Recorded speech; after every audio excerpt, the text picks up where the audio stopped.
After enduring 20 years of a widow-like marriage, I unexpectedly got a second chance at life. When I was reborn, I found myself in the middle of a heated divorce battle with Sean. The reason? He secretly hired his ex-girlfriend, Jenna Monroe, into his company and even promoted her to the position of CFO against all protocol. That sparked the most intense fight we had ever had. After he slammed the door and left, I went straight to the hospital and terminated my 3-month pregnancy. Now, as I stared at the wall calendar, I realized I had returned to 1988. My head was throbbing and heavy, but I forced myself out of the bedroom. The living room was thick with the smell of cigarettes. Sean was lounging on the couch, legs casually propped up on the coffee table, smoking one cigarette after another. His fingers were enveloped in swirling smoke. Perhaps it was my heightened sensitivity during pregnancy or the years of being subjected to the same smell, but I suddenly felt nauseous. Hearing me retch, Sean turned his head to glance at me, then slowly got up and walked over. His face was as sharp and striking as ever, but despite this, he still didn't extinguish his cigarette. When I finally stopped dry heaving, I rinsed my mouth and looked up at the mirror. The youthful reflection staring back at me left me momentarily stunned. The summer heat in Canton was oppressive, and there wasn't a breeze on the balcony. Sean leaned lazily against the railing, looking as though nothing could bother him. I took a deep breath and spoke, my voice calm. Sean, let's get a divorce. Tomorrow at 10 a.m. Let's meet at the Civil Affairs office and finalize everything. There's no point in us dragging this out and tormenting each other.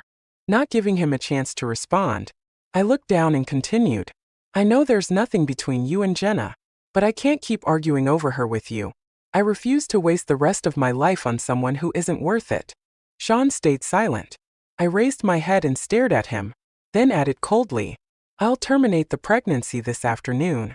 Let's part ways amicably. Once we're divorced, you're free to be with anyone you want. Jenna, or even one of those girls at your company. It's all up to you. Hearing this, Sean finally reacted. His eyes darkened as he studied my face, as though trying to discern something. After a long pause, he flicked the ash off his cigarette and smirked derisively. Playing hard to get doesn't suit you. I didn't bother to argue. Fine, I said curtly, picking up my worn-out bag and heading for the door. Seeing that I was serious, Sean grabbed my arm and, with a grim expression, sneered. Claire, stop this nonsense. You know there's nothing between me and Jenna. Do you realize how pathetic this little act of yours is? My company is at a critical point right now, and I don't have time to entertain your games.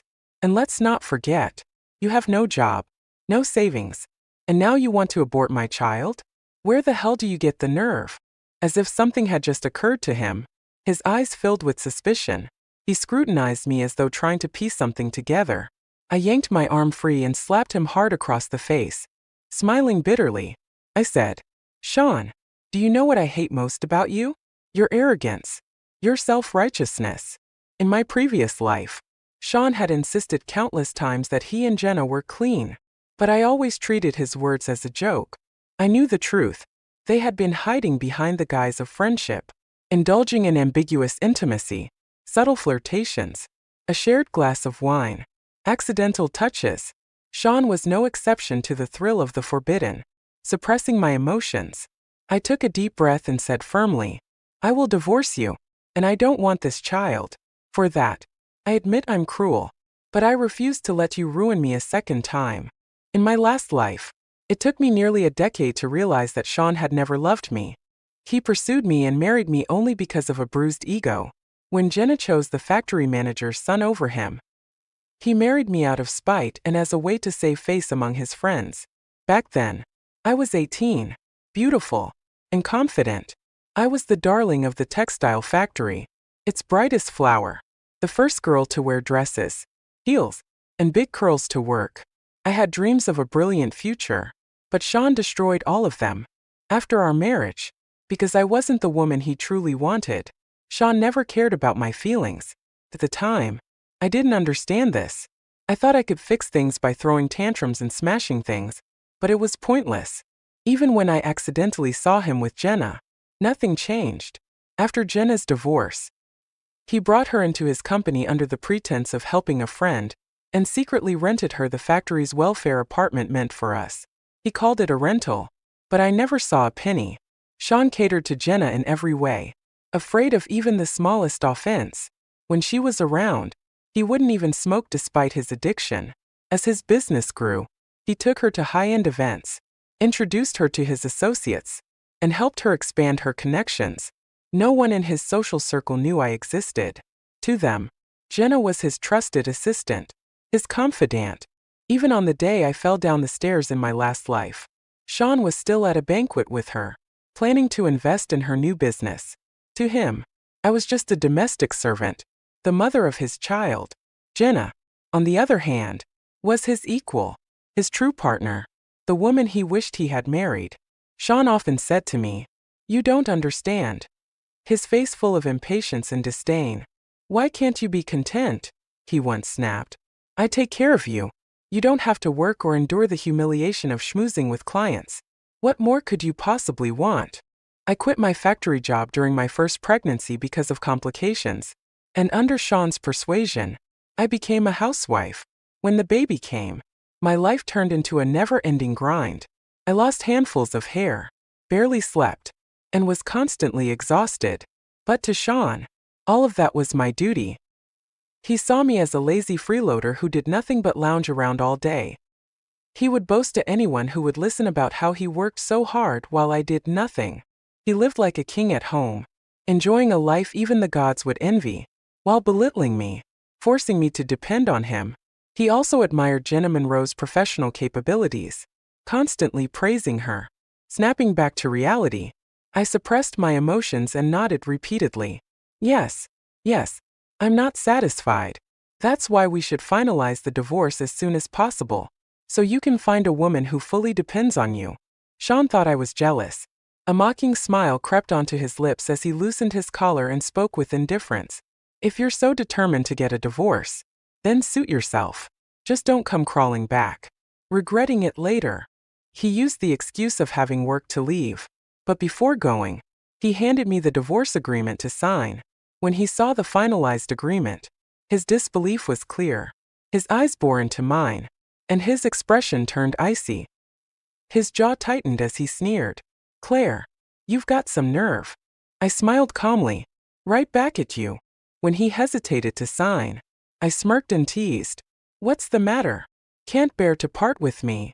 I deliberately paused before adding, "You're overestimating yourself." Sean's pride was unshakable, especially when it came to me. He'd never willingly take a loss. His hesitation wasn't about me. It was about the baby I carried. My taunts pushed him over the edge, and he signed the agreement on the spot, leaving no room to reconsider. Carefully placing the agreement into my bag, I reminded him, "Tomorrow at 10 a.m. at the Civil Affairs office." Before I could finish, the door slammed shut so hard it echoed. That was the last sound Sean made as he stormed out, clearly furious. Jenna's reappearance had caused us to argue about divorce countless times in the past, but because of pressure from our elders and the baby growing inside me, it never happened. Sean believed I wouldn't dare terminate the pregnancy, assuming my love for him was so deep that I wouldn't leave. That assumption made him act with impunity. After a simple lunch, I went to the hospital. By the time I left, the baby was gone. In my previous life, the child had been sensitive and insecure because of the unhappy marriage. Every time I brought up divorce, Sean would scare him by saying I didn't want him anymore. I gave in repeatedly, fearing he'd be hurt or mistreated. It was a mistake, one that led to more mistakes. By the time I truly saw Sean for who he was, my youth was long gone. I had no choice but to endure. Why should I step aside once he had achieved success, allowing him and Jenna to live happily ever after? As long as I didn't divorce him, I remained Mrs. Reed in name and status. Even if there was no love, there was still money and a comfortable life. My daughter would remain the sole heir to his wealth. But now, in this new life, I had personally severed that weak link. I only hoped that in his next life, my child would have a loving family, with parents who truly cared for him, so he wouldn't suffer because of us.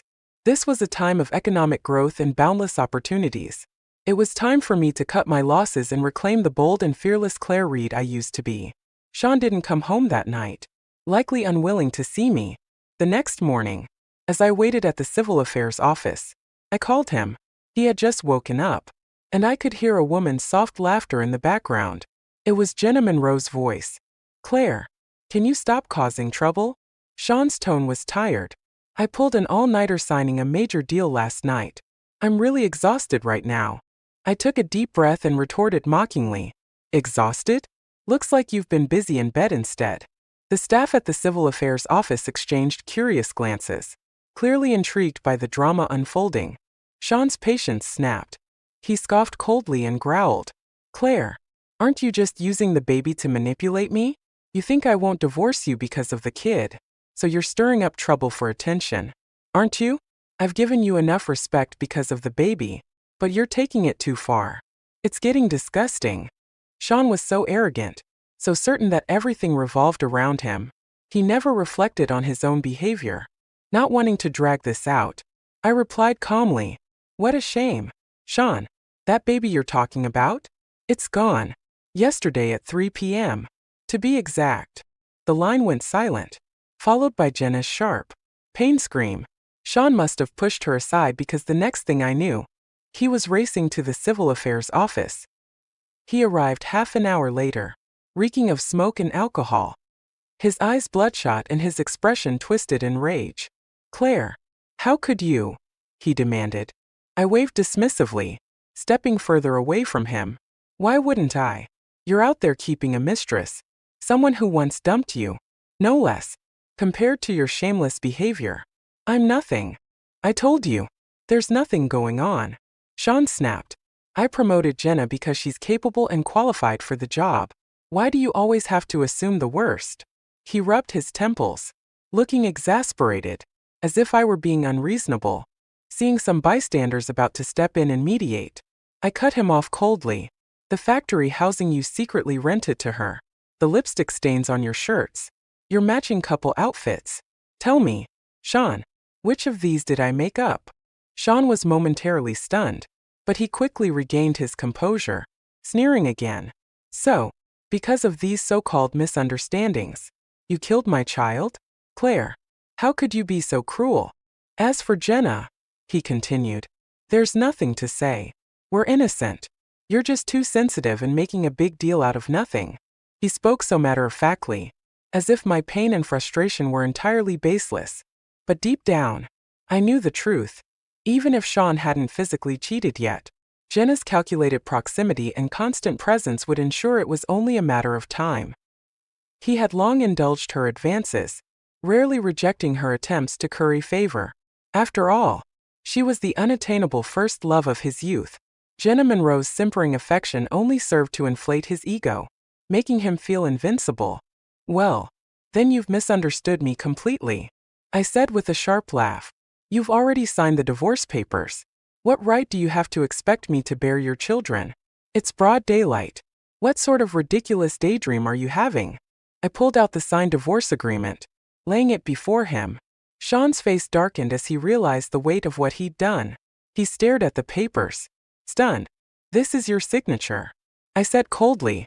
"Don't even think about denying it."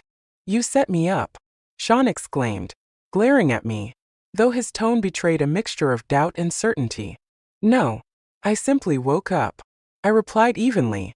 "Do you really think that just because I carried your child, I should resign myself to a life of suffering, disrespect, and humiliation? That I deserve to be treated like a useless burden? Don't forget, I was once a clothing designer in the textile factory's pattern-making department. With commissions, I made over 100 yuan a month. Half of the funds you used to start your business came from me. And look what you've turned me into. How are you going to repay me? So, you blame me?" Sean's brows furrowed, his expression full of disbelief. Looking at him, still so blind to his faults, I suddenly felt exhausted. I handed the divorce documents to the staff, then turned to him and said quietly, "How could I not blame you? You couldn't let go of Jenna Monroe, yet you still married me, even when I was pregnant and sensitive, unable to eat, and constantly overwhelmed. You stayed entangled with her. You even brought her into your company to flaunt in front of me. Don't you think you've gone too far? Sean, even bullying someone has its limits." unable to suppress my emotions any longer. I lowered my head and started to cry. The suffocating weight in my chest eased as the tears flowed. Sean froze for a moment at the sight of my tears, instinctively stepping forward. But when I backed away, his outstretched foot paused mid-air before retreating. After a long silence, I whispered hoarsely, "Sean, let me go. You're so insistent on clinging to this. It's disgusting." Sean was always a proud man. After everything I'd said, there was no way he would persist further. He let out a cold laugh, his eyes boring into mine with venom. "Fine. We'll get divorced. Only a coward wouldn't." The paperwork was processed quickly. Just 10 minutes later, with the divorce certificate in hand, Sean turned and walked away without a word, his face dark as a storm cloud. Standing outside the civil affairs office, I watched his figure retreat into the distance. Lowering my head, I let out a soft laugh, then turned and walked in the opposite direction. After the divorce, I received 50,000 yuan and the welfare housing unit where Jenna Monroe had been living. Though the thought of her having stayed there sickened me, keeping the property made more sense than taking cash. After all, in a few years, property prices in Canton would skyrocket, making it a lucrative investment. News of my divorce with Sean spread quickly throughout the textile factory. Jenna Monroe, still pretending to be oblivious, refused to move out of the apartment. Frustrated, I hired a few burly men to help her move. By help, I meant tossing all her belongings out. "Stop! What are you doing?" Jenna, dressed in a white blouse and a black pencil skirt, came rushing back. Seeing her belongings scattered all over the ground, she was furious. "Don't touch my things. This is illegal. I'll call the police," she shouted, blocking the doorway to stop the men from entering. But they simply pushed her aside, ignoring her protests. "Ma'am, step aside. We're just doing our job. You're the mistress," I said nonchalantly as I stepped out of the apartment, arms crossed, watching the chaos unfold. "I'm not his mistress," Jenna shot back, her voice high-pitched and trembling. Her face flushed red as though she'd been gravely insulted. "Sean and I are innocent. How dare you accuse me of such a thing? Give me a break," I retorted with a roll of my eyes. "If you're not his mistress, then why are you living here for free?" At my words, the crowd of onlookers began murmuring among themselves. So, she really didn't pay anything. No wonder Claire divorced him. If the mistress moved in, how could she put up with it? "Shua, stop talking. Sean's here," someone whispered, nudging their neighbor. As Sean entered, the surrounding chatter died down. He looked haggard, with unshaven stubble and an overwhelming stench of alcohol and cigarettes. "Claire, was this really necessary?" he asked, his tone defensive as he immediately took Jenna's side. "Absolutely," I replied, my voice dripping with disdain. "The thought of her living in my apartment makes my skin crawl." Feeling insulted, Jenna seemed ready to lunge at me but was held back by Sean. He turned to look at me, his gaze lingering for a long moment before a wry smile spread across his face. "Fine," he said finally. "Have it your way." He then turned to Jenna, his voice soft and gentle. "Jenna, I'll find you a new place to stay. Somewhere much better than this." Even as he spoke to her, his eyes flickered toward me, filled with some inexplicable challenge. Unwilling to engage with his madness, I turned my head and caught sight of Jenna blushing, her face tinged with a delicate pink as she smiled sweetly. "Thank you, Sean," she said coyly. "Without you, I don't know what I'd do." The two began flirting openly, their tone dripping with intimacy. I'd seen enough in my past life to be indifferent to it now. Shuddering with mock disgust, I sneered, "Take it elsewhere if you're going to be so nauseating. Don't pollute my sight." Jenna was finally driven out with the broom, and Sean followed close behind. Before leaving, he shot me a look filled with complex emotions, though I couldn't care less. When news of my divorce with Sean spread, my parents immediately pressured me to reconcile with him. They threatened to disown me if I didn't comply, their attitude no different from how it had been in my previous life. "Disagreements are inevitable between husband and wife," my mother scolded. "If everyone handled things the way you do, filing for divorce at the slightest conflict, wouldn't the world be in chaos? You're just too temperamental." "Claire," She hovered around me, sighing heavily. Her persistence wore me down. And finally, I snapped, my tone harsher than I intended. Mom, do you even know what Sean's been up to? He's still tangled up with his ex Jenna Monroe. The moment she got divorced, he couldn't wait to run back to her. He's treated me so poorly. Why should I keep humiliating myself for his sake? That hasn't actually happened, has it? She countered quickly. Sean himself said he was just helping her out because she was going through a tough time. And haven't you been living comfortably since you got pregnant? You've been eating well, drinking well. He hasn't shorted you a single penny. You're already living better than most people. Claire. She sighed again and continued. Sometimes, in life, you need to turn a blind eye to certain things. You don't have to make such a big deal out of everything. With a solemn face, she added, your father and I are getting old. In the future, the only ones you'll have to rely on are your child and Sean. But you, her expression was heavy, as though I were the one in the wrong. My father, who had been silent all this time, finally spoke, his tone gruff. Marriage isn't a game, Claire. If there's a chance to reconcile, you should take it. That boy still cares about you, or he wouldn't have come to us and spoken to us so respectfully. He still sees us as his in-laws. Seeing that both of them had been completely charmed by Sean, I gave up on explaining and said firmly, it's impossible. I've already terminated the pregnancy. There's no way I'll start over with him. Everyone knows that spilled water can't be retrieved. In my past life, I lacked the courage to stand my ground. I was always hesitant, overly considerate, and easily swayed by others. That's why I missed so many opportunities. If I made the same mistakes this time around, I truly deserve my fate. After I left my job due to the pregnancy, Sean began looking down on me, constantly comparing me to Jenna. He treated me like a kept woman, someone dependent on him for everything, but feeding me wasn't enough. He also wanted to support his ex, dreaming of keeping both his wife at home and his mistress outside. His ambitions were laughably grand. Because of the divorce, the neighbors treated me like a joke, but I didn't care. Don't worry, I told my parents. I'll be leaving Canton in the next couple of days. To most, I'll visit during the new year. That way, you won't have to deal with any embarrassment on my account. After the divorce, I resolved to leave and start fresh in Jean City. It was the perfect way to cut ties with Sean and avoid any future entanglements. My parents and sister-in-law wouldn't have to put up with my disputes either. Besides, we had a distant aunt who had married into a family in Jean City. Moving there wouldn't leave me entirely stranded. I bought a train ticket for the next morning and rented out the welfare apartment I had reclaimed. I told no one the exact time of my departure. Before leaving, I visited the textile factory one last time to purchase some of the latest clothing designs to sell in Jean City. I sought out my closest friend, Aileen, at the factory. She was the only one who didn't try to stop me from leaving. Ever since Sean made a fortune in business, everyone's been saying you're ungrateful for divorcing him, that you're incompetent for failing to hold on to your husband, she said, shaking her head. But you were never meant for that kind of life. Her simple words gave me immense courage. She was right. I used to be fearless, willing to try anything.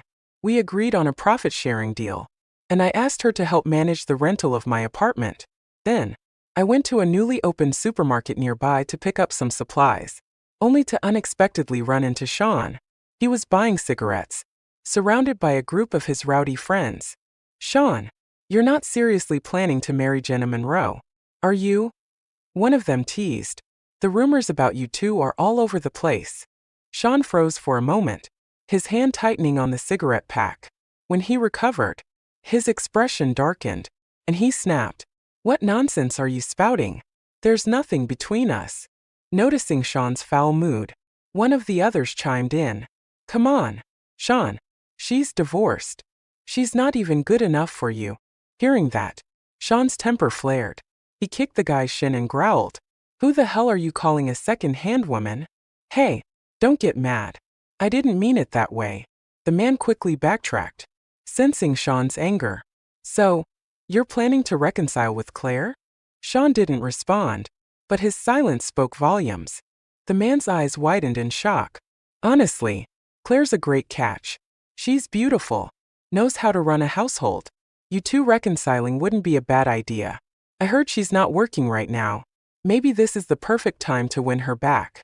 Before Sean could say anything, another guy scoffed. "Win her back? Don't spoil her. Women get spoiled too easily, and then they'll walk all over you." Sean lit a cigarette, his expression cold. "Exactly," he said with a sneer. "She'll come crawling back to me once she's had her fill of hardship. I've got all the time in the world to wait." After paying for his cigarettes, Sean and his friends left, their conversation continuing as they walked away.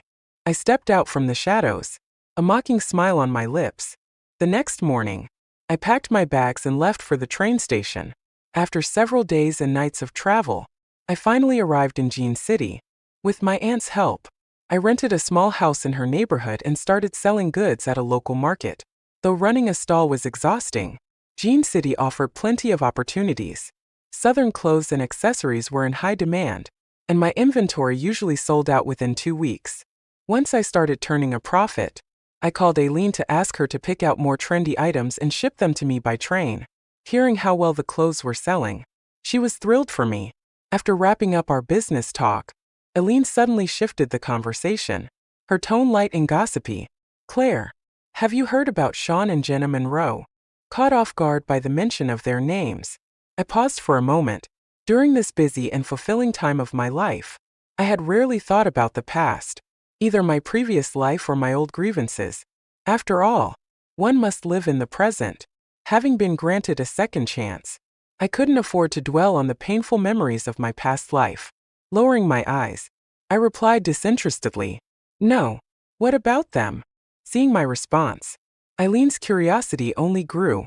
She said excitedly, "After you left, Jenna started pulling out all the stops to become the real Mrs. Reed," shamelessly throwing herself at Sean. But for some reason, Sean remained indifferent to her. And then, guess what? Jenna tried drugging him. "Drugging?" I echoed in surprise. Looking up, yes, she drugged him, but it backfired spectacularly. Sean fired her on the spot and ended up in the hospital because of whatever she gave him. Jenna didn't just lose her job. Her reputation is completely ruined. She's hiding at home, too ashamed to show her face. Aileen paused before adding, "By the way, Sean's company has been shifting its focus recently. I heard he's planning to expand into Jean City. I'm not sure who he's connected with there, but if you want to avoid him, you should be careful. Thanks, Aileen." I hung up the phone and let out a long sigh. Sean's move was troubling. Knowing how goal-oriented he was, I couldn't help but assume the worst, that he had found out my whereabouts through my parents. I couldn't understand why he wouldn't let go of me. Was it pride? Or some twisted sense of ownership? This winter in Jean City was particularly harsh. With snow blanketing the streets, I had shifted to selling the season's most popular items, down jackets and padded coats. Not wanting to endure lectures from relatives, I decided not to return to Canton for the new year. Instead, I wired 300 yuan to my parents for the holiday and stayed in Jean City.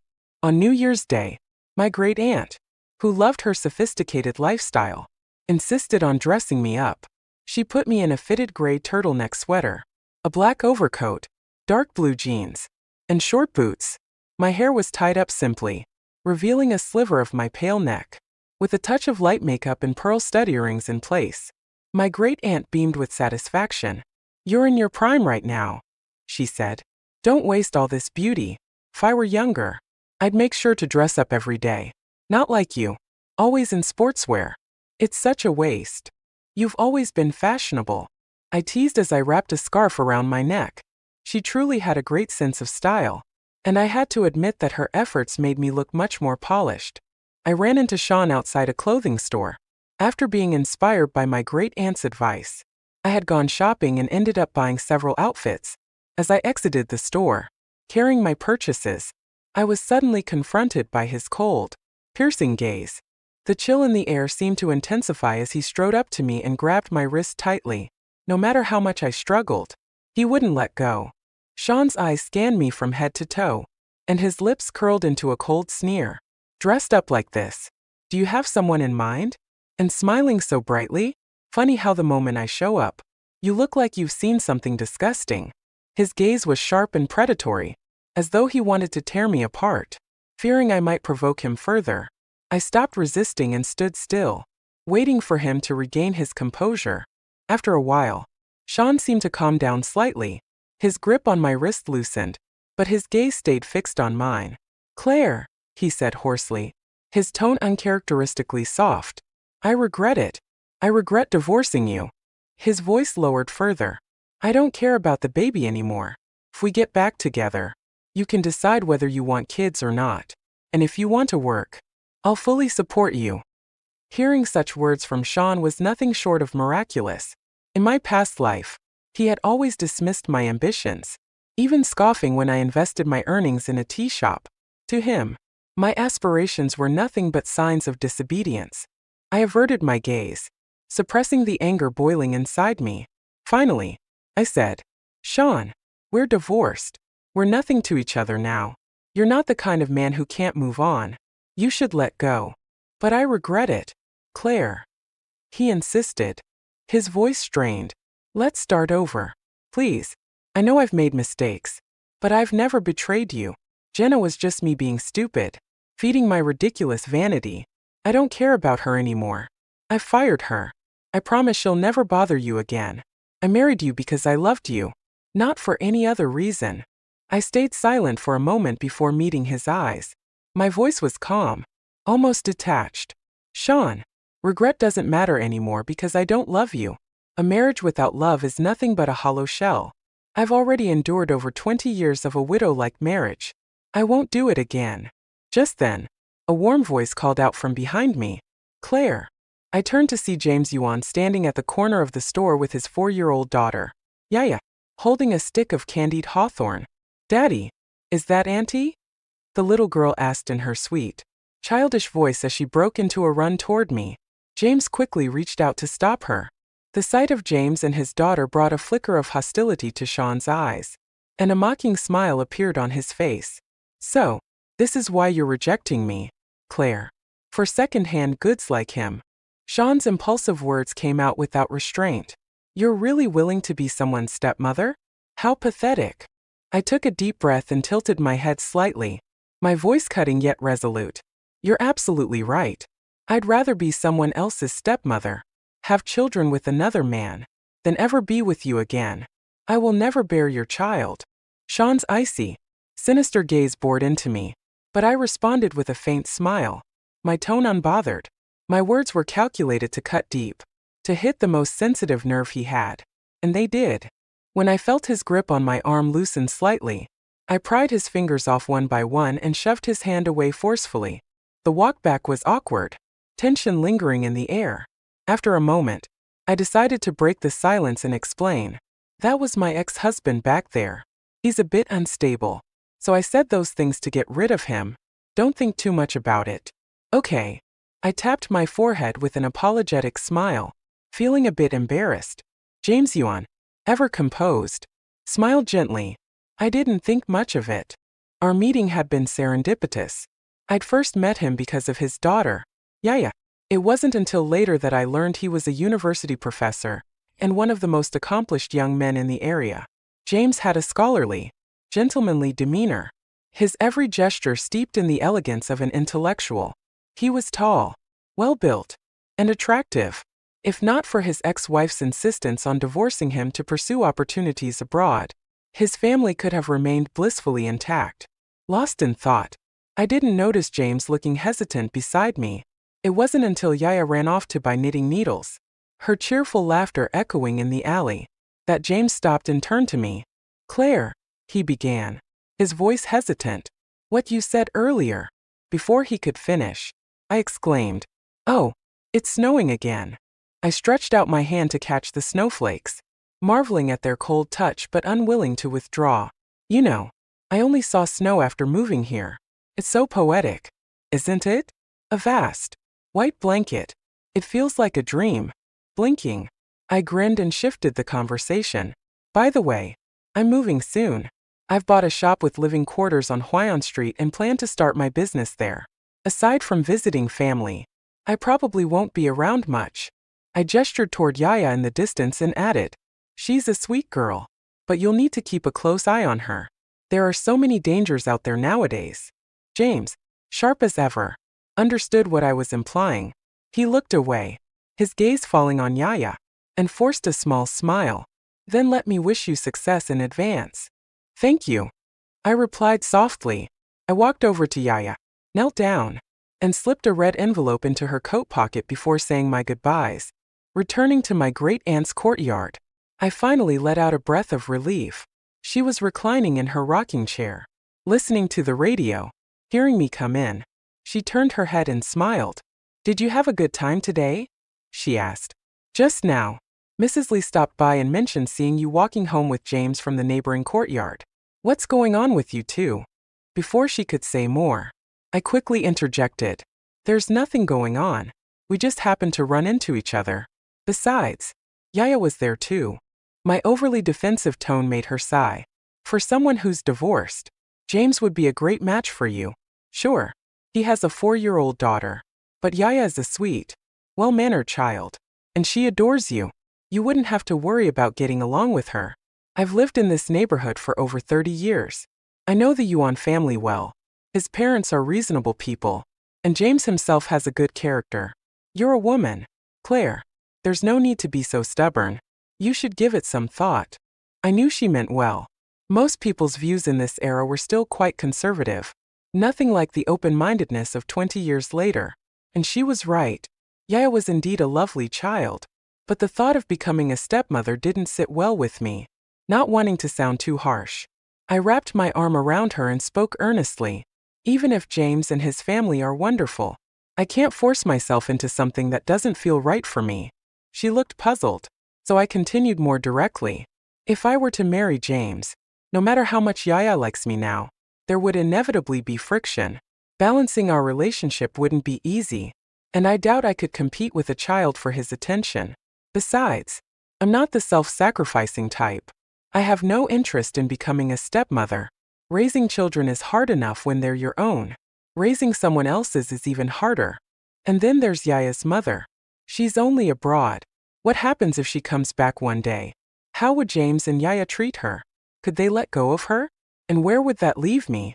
I've had enough of competing with someone's first love or ex-wife. It's exhausting. My great-aunt sighed as if to continue persuading me.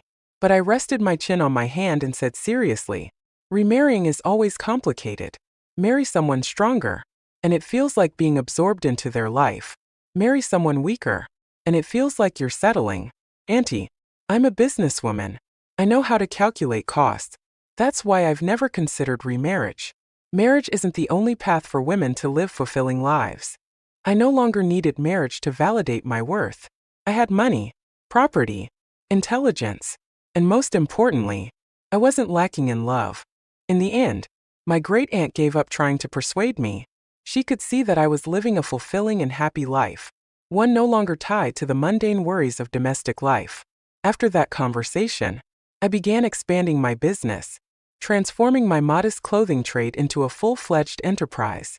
My ventures grew larger and more successful, attracting significant attention, including, unfortunately, from Sean. Sean reappeared in my life, persistently trying to win me back. But no matter what tactics he used, drunken confessions of love, emotional manipulation, I treated him like the clown he was. The scars he had left on me were real, and while they might have healed, their marks remained. I wasn't one for mending broken mirrors. I preferred the kind of karmic justice where the wheel of fortune kept turning until the bitter end. Why should I forgive him just because he apologized with teary eyes? Why should I pretend nothing had happened? When my cold indifference became too much for him to bear, Sean changed tactics, opting for a more indirect approach, lingering on the periphery of my life. Eventually, I earned enough money to live comfortably for the rest of my life. I bought a villa in a quiet third-tier city, complete with a large garden, and retreated into a peaceful retirement. I effectively disappeared from Sean's reach. As long as I didn't leave my home, there was no way for him to continue his harassment. And so, I ignored Sean for 20 years. When he was 45, Sean was diagnosed with late-stage lung cancer. By the time he was lying on his deathbed, barely clinging to life, his family couldn't help but call me, but I didn't answer. Not even when the doctor declared him dead. As I'd once promised. I never forgave him.